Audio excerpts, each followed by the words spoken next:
महादेव। मी दीक्षा पाटील। आपण आज बनवणार आहोत काजू कढीची भाजी। त्यासाठी मी अगोदर सगळं साहित्य गोळा करून घेतलं आहे। आपल्याला अगोदर 2 टोमॅटो घेतले मी मीडियम आकाराचे, 2 कांदे घेतले, थोडंसं अद्रक, 1 हिरवी मिरची, कढीपत्ता आणि कोथिंबीर आणि लसूण हे सगळं आपण वाटून घेऊ। अगोदर आपण सगळे भाजून घेऊ कढईमध्ये। मी अगोदर काजू फ्राय करून घेते आणि मी एक कांदा घेतलाय आणि थोडेसे काजू घेतले, ते गरम पाण्यात मी बॉईल करण्यासाठी टाकते आणि हे सगळं आपण भाजून घेऊया। आपण हे सगळं भाजून घेतलं, हाफ फ्राय केलं मी सगळं आणि ह्याची प्युरी वेगळी करायची आपल्याला आणि टोमॅटोची वेगळी करायची आणि हे जे पाण्यात केलेलं होतं ते वेगळं करायची त्याची प्युरी, म्हणजे भाजी झाल्या मसाला झाल्यावर नंतर टाकायला ती काम येते।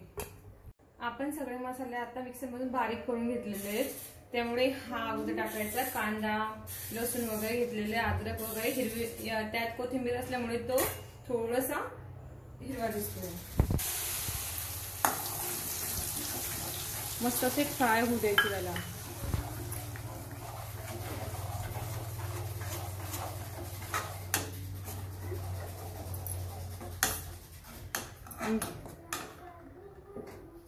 गॅस थोडासा मीडियम ठेवायचा।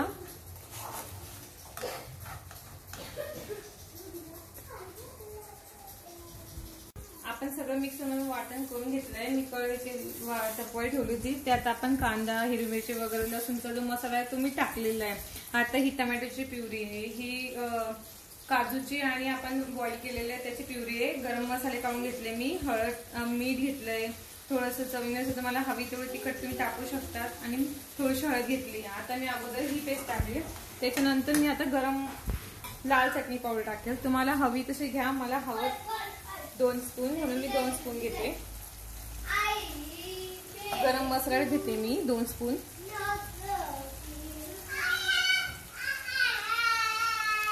चांगलं हलवून घ्यायचं।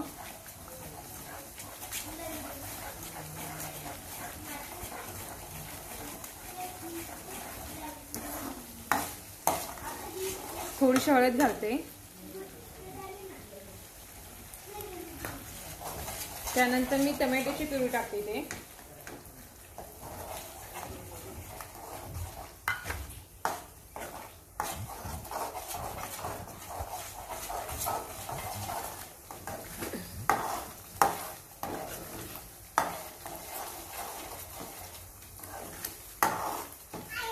छान असं तेल आलं येतोपर्यंत सुटू द्यायचं त्याला, तेल येतो तोपर्यंत।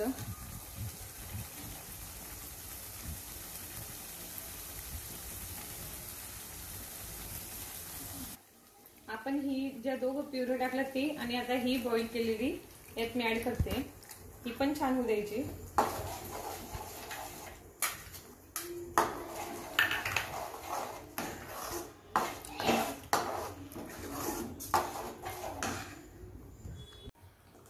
आपण अगोदर थोडेसे मसाले उरलेले त्यात आपण काजू ऍड करूया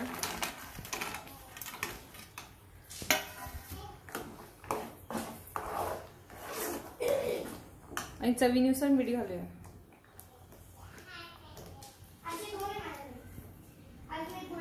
भाजी झाल्यावर थोडीशी वरतून मी साय घालते।